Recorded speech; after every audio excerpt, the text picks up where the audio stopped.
sa sëy dafa tas est-ce que mën nga ñëw wax lan moo ko tas. li ko tas mooy daf maa sonaloon trop ci mbirum rapport sexuel léegi mooy doog a ñëw xam nga boo jàngee école da ngay sob léegi ci première femme am bi mu tàggoon daf ko yóbbuwoon tribunal ba mu ko yóbboo tribunal femme bi li muy dund yëpp daf koy wax greffier bi di ko bind après dañ koy tàppe léegi man bi ma ñëwee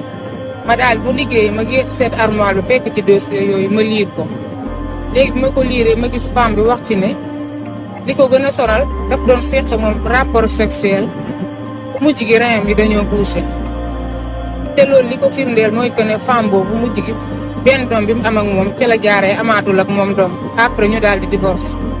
léegi man nag yooyu yëpp xaw ma ko ci woon pour man dama yaakaar ne rek c'est normal ndax sama jëkkër la su ma commencé di gën a sonn suñ premier doom bu jigéen bi njëkk a am dafa juddu rek même pas 1 mois muy def ak man rapport sexuel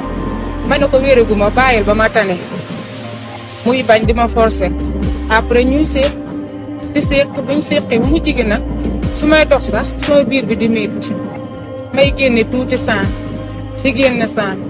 benn bés ma dem sama kër copine mu ne ma yow diw gis nga di nga mel ma ne ko mu dama yaa ngi xoy dangaa mel ni ku manqué deret ma ne ko mu ne ma waaw ci semaine boobu rek mu dikkee ma comme indisposé ma dem hôpital ma expliqué leen nag bi xale bi juddoo bàyyiwu ma ba ma wér muy séq ak man ñu ne ma loolu da koy joxe ñu defal na échographie parce que sa njurukaay bi moo am problème aw ma woon sax lu ma fajoo kooku moo ma faj sage-femme bi ba ma wér depuis lors nag ma xam ne loolu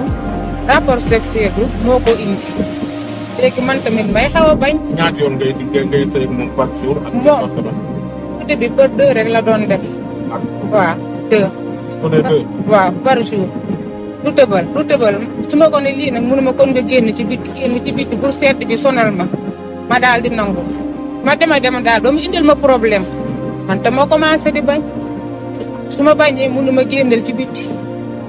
ma daal di génn dem naa ci sage-femme beneen bi sax suma biir bi day métti su ma ko ne muñal ma man balaa ma koy wax sax laa ko koy proposé ma ne ko muñal ma tey moom sama biir bi dafay métti mu dama da nga koy def rek wala tu vas dormir dehors chaque jour day tëdd ak man wallahi la tous les jours lundi ba dimanche chaque jour ma dem ba sama bët yi di génn ndox sama doom bu jigéen bi sax daf may xool ba mu yàgg naa ma sa bët yaa ngi tooy de am naa sama dëkkandoo boo xam ne ci biir kër ga la dëkk xuloo naa ak moom benn guddi ndax man dafa jël sama bagage sànni ko sama dëkkandoo bi dama waa jëlal li ngay lal nga lal ko ci perron bi nga tëdd ma lal ko mu fekk ma dàq ma sama dëkkandoo bi ne ma lal ko sama perron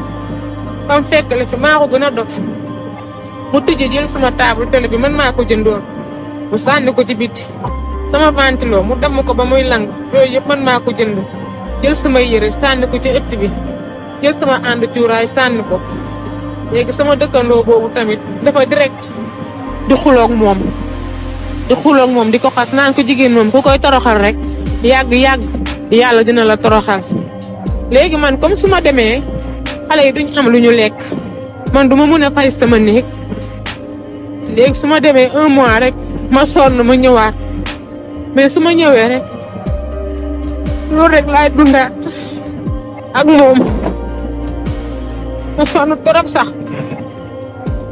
nga xam ne kii su ma yàggee ak moom sama àddina dina yàqu ma dajalaatu ba am tuuti ma dénkaane bagage après ma ñëw Dakar ñu dimbale ma ci 20 000 ma dem wut néeg bu 15 000 ma yóbbu sumay bagage léegi falaa nekk ni ci néeg boobu fi ma nekk nii mun naa dund ba xëy uyu ji sama borom te dootuma